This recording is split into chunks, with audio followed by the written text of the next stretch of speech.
All right. I know that you guys are in the first year right now and you want to be the best. एक बहुत अच्छी internship लेना चाहते हो, degree के बाद एक बहुत अमेजिंग सी जॉब, सबको इम्प्रेस करना चाहते हो एंड अपना एक मार्क छोड़ना चाहते हो. But guys, college life is a total new world जहाँ पर आपको बहुत कुछ सीखने को मिलता है. अगर मैं सिलेबस की बात करूँ तो सारी चीजें आज की डेट में इंटरनेट पे फ्रीली अवेलेबल है. Starting with DSA, web development, data analysis, machine learning, AI और भी कितने सारे टॉपिक्स हैं जो सब आपको फ्रीली मिल जाते हैं. एंड ये सारी चीजें कई बार बहुत ज्यादा ओवरवेलमिंग भी हो सकती है. इस वीडियो में आज हम बात करने जा रहे हैं the step by step guide to get an amazing internship. Also आप लोगों की इतनी रिक्वेस्ट के बाद Geeks for Geeks ने अपने कोर्सेज पे 30% ऑफ डिस्काउंट दे दिया है.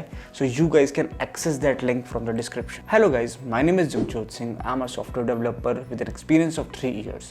I'm currently working in Harman, the Samsung company. Welcome to Geeks for Geeks, the one-stop solution for all your coding related problems. अब मैं स्टेप बाय स्टेप बात करूंगा. सबसे पहले स्टेप में get an overview of what you actually want. देखो, जब हम कॉलेज में होते हैं तब हमको बहुत लोग सजेशंस देते हैं, starting with your batchmate, seniors, professors and आज की डेट में सोशल मीडिया पे हम लोग बहुत सारे इन्फ्लुएंसर्स को फॉलो करते हैं, तो वो सारे इन्फ्लुएंसर्स भी आपको बहुत ज़्यादा एडवाइस देते हैं. तो सबसे पहले खुद से पूछो that what you actually want to do. आपका जिस साइड इंटरेस्ट है उस साइड जाओ. इतनी सारी चीज़ें ऑनलाइन अवेलेबल है. मैं अगर टॉपिक वाइज बात करूँ तो DSA जो आपकी लॉजिक बिल्डिंग स्किल्स को दिखती है, एंड वेब डेवलपमेंट में भी इतने सारे टेक्स हैं कि आप एक बार में सारे टेक्स नहीं चूज कर सकते. एंड उसके बाद आ जाता है आपका ML/AI जिसमें आपको स्टार्टिंग विद पाइथन करनी पड़ती है एंड आपको बहुत सारी चीज़ें इसमें एक्सप्लोर करनी पड़ती है. तो ये सारे टॉपिक्स अपने आप में ही एक अलग ही दुनिया है. तो डिसाइड करो कि आपको क्या करना है. अगर आपको वेब डेवलपमेंट करनी है, वेब डेवलपमेंट के अंदर कौन सी कोडिंग लैंग्वेज चूज करनी है, जावास्क्रिप्ट, जावा, एंड आपको कौन से टेक स्टैक को पकड़ के स्टार्ट करना है, तो ये छोटी छोटी चीजें प्लान करनी पड़ती है. अगर आपको डेटा एनालिसिस में जाना है तो आप उसके टॉपिक्स पढ़ोगे. अगर आप ML/AI साइड जाना चाहते हो देन आपको दूसरी चीजें पढ़नी पड़ेगी. तो ओवरऑल माई पॉइंट इज, अभी का डिसीजन ये एक लॉन्ग टर्म डिसीजन साबित होता है. जिस फील्ड में आपको एक्साइटमेंट फील होती है उस फील्ड को चूज कर लो, मेरी मान. अब मैं बात करूंगा स्टेप 2 की, दैट इज कॉलेज क्लब्स. सबके कॉलेज में बहुत सारे क्लब्स होते हैं. Computer societies of India, art and craft का ग्रुप होता है, फिर एक सेल होता है that is placement cell, and ऐसे ही कितने सारे ग्रुप्स बने होते हैं. कॉलेज में ये सब चीजें आपकी एक ओवरऑल डेवलपमेंट करते हैं. एंड यू नो दैट कि इन सब क्लब्स का सबसे बड़ा पार्ट क्या होता है, वो है नेटवर्किंग. अगर मैं IT की बात करूं तो जैसे कंप्यूटर सोसाइटीज होती हैं, you go into the societies, you participate in hackathons, आप अलग अलग इवेंट्स ऑर्गेनाइज करते हो, तो वहाँ पे जाके आपको लाइक माइंडेड लोगों से मिलने का मौका मिलता है. After your degree when you look for a job or any referral then these networks helps a lot. Step 3 is friend circle. आपकी डिग्री के टाइम पे friend circle plays a very important role. 2 type के friend circle होते हैं. एक friend circle वो होता है जो प्रोडक्टिव चीजें नहीं करते, बट अगर मैं एक अच्छे फ्रेंड सर्कल की बात करूं then they always look for the productive things, and if you are a part of that then you are very lucky. आपकी डिग्री के एंड में आते आते you will be very skillful and आपकी placement भी बहुत अच्छी होती है. अब तुम्हारा कॉलेज का सीन सॉर्टेड है, फ्रेंड सर्कल सॉर्टेड है, तो अब आते हैं हम एक्चुअल चीज़ों पर.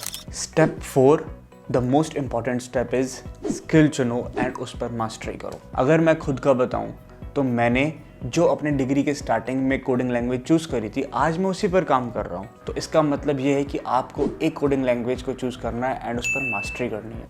अब मान के चलो आप जावा ना चूज़ करके आप जावास्क्रिप्ट चूज़ करते हो, तब आपको क्या लाइन दिख रही है कि आप जावास्क्रिप्ट यूज़ करके आप एक फुल स्टैक डेवलपर बन सकते हो. बट फुल स्टैक के लिए हमको क्या चाहिए, बैक एंड में Node.js चाहिए, फ्रंट एंड में एंगुलर या फिर रिएक्ट चाहिए. जावास्क्रिप्ट लैंग्वेज चूज़ करने से आप फ्रंट एंड भी साइड जा रहे हो, बैक एंड साइड भी जा रहे हो. यू कैन बिकम अ मन डेवलपर. तो ओवरऑल द पॉइंट इज कि एक स्किल चुनो. अगर आप ML/AI साइड जाना चाहते हो या फिर डेटा एनालिटिक्स साइड जाना चाहते हो तो आप पाइथन चूज़ करते हो. इसी तरीके से आपको एक प्रॉपर रोड मैप दिखता है कि आपको करना क्या है, क्योंकि कंसिस्टेंसी मेंटेन करना is a big thing and कोई भी कंसिस्टेंसी मेंटेन नहीं कर पाता आसानी से. Step 5 is tutorial help. Project start करना. हम ट्यूटोरियल देखिए प्रोजेक्ट तो स्टार्ट करते हैं देखते हुए, बट हम खुद से प्रोजेक्ट कभी इंप्लीमेंट करना स्टार्ट ही नहीं करते. ये एक सबसे बड़ा डिसएडवांटेज है ट्यूटोरियल्स का. अगर तुम वेब डेवलपमेंट सीख रहे हो तो तुम एक पर्सनल वेबसाइट बनाना स्टार्ट करो, मींस अपना पोर्टफोलियो बनाना स्टार्ट करो. उसमें अपनी वेब डेवलपमेंट के सारे knowledge, if you are starting with HTML, CSS, JavaScript and जो भी चीजें आप सीख रहे हो उन सब चीजों को अपने प्रोजेक्ट्स पे अप्लाई करो एंड अपनी वेबसाइट को रिस्पॉन्सिव बनाओ. इससे क्या होगा कि आपने ट्यूटोरियल से जो चीजें सीखी, you are using those concepts, your ways, but creating a different application. अगर आप जावास्क्रिप्ट कर रहे हो तब मैं रिकमेंड करूंगा रिएक्ट और नोड.js पर काम करो एंड अपने वेबसाइट्स बनाओ। एंड अगर आप डेटा एनालिसिस साइट जा रहे हो तब आप पाइथन और कैगल डेटा सेट के साथ खेलना स्टार्ट कर सकते हो। अपने छोटी छोटी इंप्लीमेंटेशंस बनाओ। अपनी गिटहब रिपोजिटरी की रीडमी फाइल में प्रॉपर डॉक्यूमेंटेशन मेंशन करो कि आपने इसमें क्या किया है। इससे आपकी सारी चीजें वेल स्ट्रक्चर्ड वे में जाएंगी। जब हम ये छोटी छोटी इंप्लीमेंटेशंस कर लेंगे तब ये सब मिलकर एक रियल वर्ल्ड एप्लीकेशन बना सकते हैं हम easily. Now the next step is AI tools. हम बहुत बार सुनते हैं कि AI हमारी नौकरी खा जाएगा, पर पता है आपकी नौकरी कौन खाएगा? जिसको AI का यूज करना आता है। तो हमारा सबसे बड़ा काम ये है कि हमको AI का यूज करना सीखना है। मान लो आपके पास अभी AI नहीं है, मैंने आपको बोला कि आप एक टेबल बनाओ और मेरे को SQL इंसर्ट स्क्रिप्ट्स प्रोवाइड करो and the count of the data should be 1 lakh. तब आप ऐसे में क्या करोगे? आप एक्सेल पे जाओगे, एक स्क्रिप्ट लिखोगे एंड उस ड्रैग डाउन करके प्रॉपर एडिटिंग करके फिर एक स्क्रिप्ट बना के दोगे। इस चीज में आपका कम से कम हाफ एन आवर लगेगा। पर अगर मैं बात करूं AI आने के बाद, मतलब suppose you are using ChatGPT, तो आपको ChatGPT को सिंपली क्या देना होगा?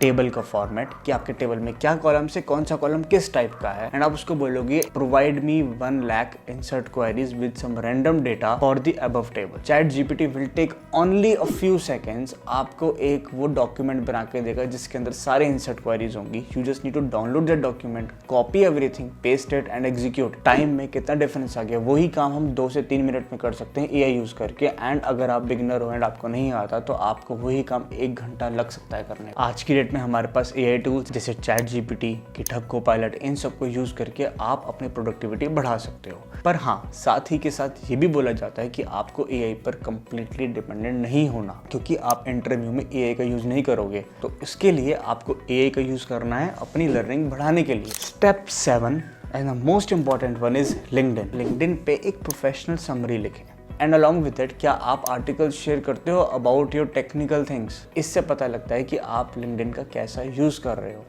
एंड लोग कहते हैं कि लिंक्डइन से जॉब नहीं मिलती, ऐसा नहीं है। If you are active on LinkedIn you are doing the correct thing. आप जो प्रोजेक्ट्स बनाते हो, जो छोटी छोटी इंप्लीमेंटेशंस करते हो, उसको लिंक्डइन पर शेयर करो। छोटी छोटी चीज़ें शेयर करने से लोग आपकी पोस्ट को देखते हैं, उनको दिखता है कि what you are actually doing. And क्या पता उन लोगों में से कोई रिक्रूटर ही हो, तो काम हो गया ना आसान। Step 8 is hackathons and competition. अगर आप कॉलेज में हो या फिर अगर आप कॉलेज पास आउट भी कर चुके हो, तब भी बहुत सारे हैकाथॉन्स और कॉम्पिटिशन्स ऑर्गेनाइज होते हैं, कंपनी लेवल पर भी और कॉलेज लेवल पर भी। पार्टिसिपेट करो, कुछ फर्क नहीं पड़ता कि आपके अंदर कॉन्फिडेंस है या नहीं। Just have a look over that कि किस तरीके से चीज़ें कंडक्ट हो रही हैं। आप जाओगे, आप पहली बार फेल होगे, बट आपको साथ में और भी लोग दिखेंगे जो कोडिंग क्वेश्चन सॉल्व कर रहे हैं। आप उनसे कनेक्ट कर सकते हो, वहाँ पे आप अपना नेटवर्क बिल्ड कर सकते हो। The good thing about these hackathons and competition is कि आपको with in the time limit question solve करना होता है। जब आप ऐसे में with in that time limit करते हो तब आपको क्या दिखता है कि आपके ऊपर प्रेशर है, आपके पास सामने टाइमर चल रहा है and with in those hours आपको कोडिंग क्वेश्चन निकालना ही निकालना है। एंड अगर आप फेल भी हो जाते हो तब भी कोई बात नहीं है, you will be able to see what kind of effort is required from your end. Step 9 is freelancing. अब आपको ऐसा नहीं है कि आप जाओगे एंड आपको काम मिल जाएगा। उसके लिए क्या है कि आपको स्किलफुल बनना है। अगर आप खुद को स्किलफुल मानते हो और आपने बहुत सारे प्रोजेक्ट्स बना के चीजें सीख ली हैं, then this point is for you which is freelancing. You can connect with people जो freelancing करते हैं, क्योंकि उनके पास कई बार इतना वर्कलोड आ जाता है कि वो हैंडल नहीं कर पाते। तो ऐसे में आप खुद को टैलेंटेड बनाओ, अपने प्रोजेक्ट्स बनाओ, अपने टेक्निकल स्किल्स को टॉप नॉच रखो एंड एक बार आप ये सब चीज़ें कर गए तब आपको काम मिलना स्टार्ट हो जाएगा through your portfolio and your resume. Step 10 is a very most important one which is startups में इंटर्नशिप्स। अगर आपको इंटर्नशिप चाहिए, मार्केट डाउन है, तब ऐसे में startups is a good choice. पर इस प्रोसेस में आपको क्या फ़ायदा होता है? आपको इस प्रोसेस में सीखने को बहुत कुछ मिलता है। आपके कॉलेज में भी कई सारे सीनियर्स और एलुमनीज होंगे जो स्टार्टअप के पार्ट होंगे। कुछ तो स्टार्टअप में बहुत हाई पोजीशन में बैठे हुए हैं। देन आप उनको प्रॉपर मैसेज करोगे that what you are looking for, आपका टेक स्टैक है, तब वो आपको कंसिडर करते हैं। पॉइंट नंबर 11, कॉमन मिस्टेक्स से बचो। हम कॉमन मिस्टेक्स क्या करते हैं? हम प्लान करते हैं सुबह कि ये करेंगे, but by the end of the day कुछ नहीं होता। तो ये चीज़ें क्यों नहीं होती? क्योंकि हमारे अंदर कंसिस्टेंसी नहीं है, हमारे पास प्लानिंग नहीं है। तो जो हम मिस्टेक्स करते हैं उनसे सीखो। तो इससे क्या होता है कि आपकी एफिशिएंसी बढ़ जाती है। तो अपने छोटे छोटे तरीके निकालो, खुद के तरीके निकालो कि आप किस तरीके से अपनी एफिशिएंसी बढ़ा सकते हैं। तो गाइज, आई होप आपको ये वीडियो पसंद आई होगी। If you want to ask anything, comment section is open for you. Like this video, share it, subscribe this channel and ठोके कोडिंग करते रहो।